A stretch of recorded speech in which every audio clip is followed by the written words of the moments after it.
Poznaniu powstaje nowa inwestycja – Kolejowa 1.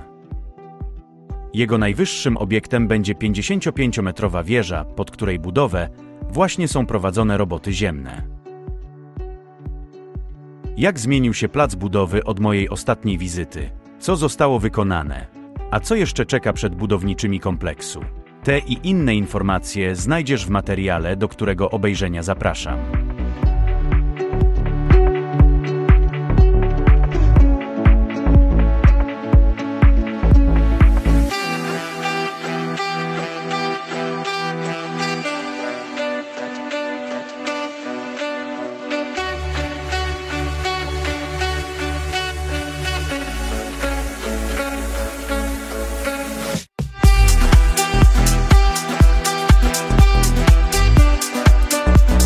Kolejowa 1 powstaje w pobliżu dworca Poznań Główny.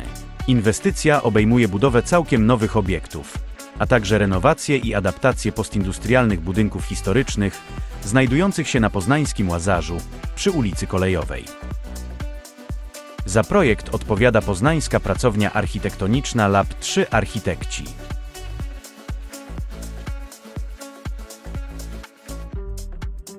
Kolejowa 1 to projekt, który łączy w sobie nowoczesność, zachowując przy tym odwołania do bogatej historii tego miejsca i zachowując unikatowy klimat Łazarza, obejmując także renowację zabytkowych elementów architektonicznych tej lokalizacji. W skład całej koncepcji, która skupia się na zachowaniu obiektów zastanych na placu budowy, wchodzą tereny dawnej fabryki maszyn i lejarni żelaza Napoleona Urbanowskiego, otwartej w tym miejscu w 1872 roku.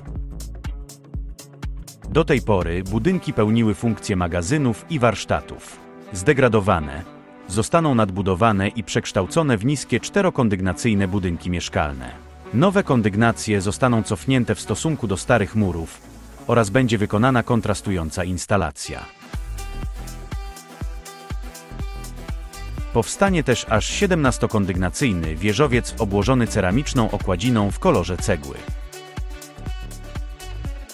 Odrestaurowana zostanie także stara kotłownia z kominem stanowiącym obecnie dominantę całego założenia.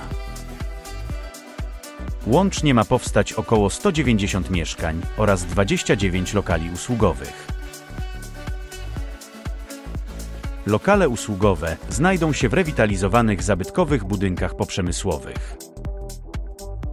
Całość inwestycji dopełni trzykondygnacyjny parking oraz zielony dziedziniec, na którym znajdą się elementy małej architektury, takie jak ławki, leżaki, stoliki do gry w szachy czy fontanna dry plaza i mirror pool.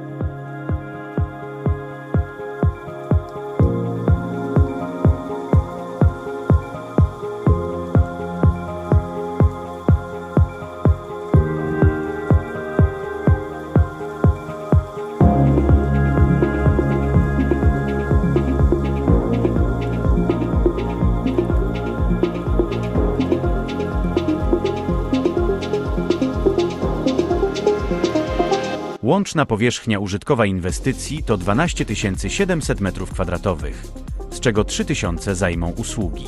Inwestorem jest Nowaform Polska, natomiast wykonawcą robót budowlanych firma BDP. Projekt całości przygotowało wspomniane już studio BDP Architekci.